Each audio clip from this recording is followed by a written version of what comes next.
बुलेटिनच्या सुरुवातीलाच अतिशय मोठी बातमी। राज्याच्या राजकारणातली सर्वात हाय व्होल्टेज भेट आज दिल्लीमध्ये होते, कारण शरद पवार गटाचे 8 खासदार थोड्याच वेळात पंतप्रधान नरेंद्र मोदींची भेट घेत आहेत।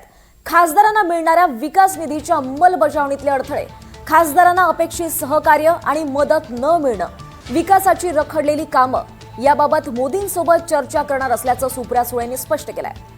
संसदेचं कामकाज सुद्धा वारंवार बाधित होत असल्यानं राज्यातल्या महत्त्वाच्या प्रश्नांवर चर्चा होत नाही आणि त्यामुळे थेट मोदींकडेच गारहाणं मांडण्याचा निर्णय खासदारांनी घेतल्याचं सुप्रिया सुळेंनी स्पष्ट केलंय। याशिवाय या भेटीत राज्यातल्या पाण्याचे बिकट प्रश्न, वाढत्या शेतकरी आत्महत्या याकडे सुद्धा लक्ष वेधण्यात येणार आहे। महत्त्वाची बातमी आपण पाहतोय। पवारांचे 8 खासदार थोड्याच वेळात पंतप्रधान मोदींची भेट घेणार आहेत।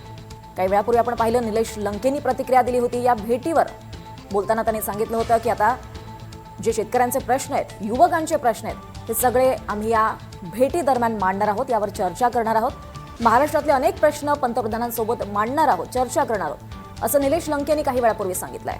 त्यामुळे ही भेट अतिशय महत्त्वाची आहे। नेमकं राज्याच्या राजकारणात घडतंय काय हे पाहणं महत्त्वाचं राहणार आहे, कारण शरद पवारांचे हे 8 खासदार मोदींची भेट घेत आहेत।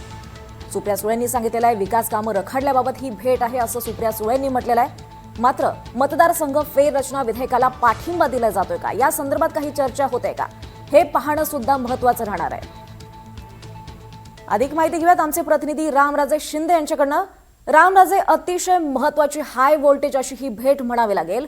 काय नेमकं घडतंय राज्याच्या राजकारणात? हे 8 शरद पवार गटाचे 8 खासदार मोदींची भेट घेत आहेत, असं वरवर महाराष्ट्राच्या प्रश्नाबाबत भेट होती असं सांगितलं जरी जात असलं, मात्र काय घडतंय राज्याच्या राजकारणात? नव्या समीकरणाची नांदी म्हणावी लागेल का? बिलकुल, कारण ही जी भेट असणार आहे ही अतिशय महत्वाची भेट असेल, कारण अनेक मुद्दे येत आहेत। दुष्काळाचा मुद्दा म्हटला जातो, समोर केला जातो, पाणी टंचाईचा मुद्दा समोर केला जातोय, परंतु त्या व्यतिरिक्त काही राजकीय घडामोडी आहेत ते सुद्धा बघावं लागणार आहे। कारण एनसीसीच्या मर्जरच्या संदर्भामध्ये, त्याचबरोबर एनडीएमध्ये जाऊ शकतात का, त्याचबरोबर जे महत्वाचे विधेयक महिला आरक्षणाच्या संदर्भामध्ये येणार आहेत त्या संदर्भामध्ये काही महत्वाची भूमिका घेतली जाते का, बाहेरून पाठिंबा दिले जात आहेत का, या सगळ्या चर्चा ज्या त्या आता सुरू आहेत।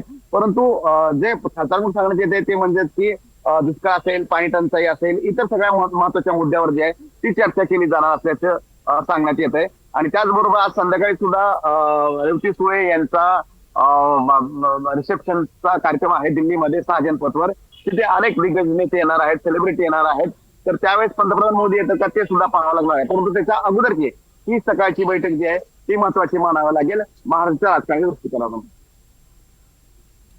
निश्चितच रामराजे, या भेटीवर आपलं लक्ष असणारे अतिशय महत्त्वाची, अनेक अर्थानं महत्त्वाची अशी ही भेट आहे। सगळे अपडेट्स तुमच्याकडनं घेत राहू। तुर्तास धन्यवाद।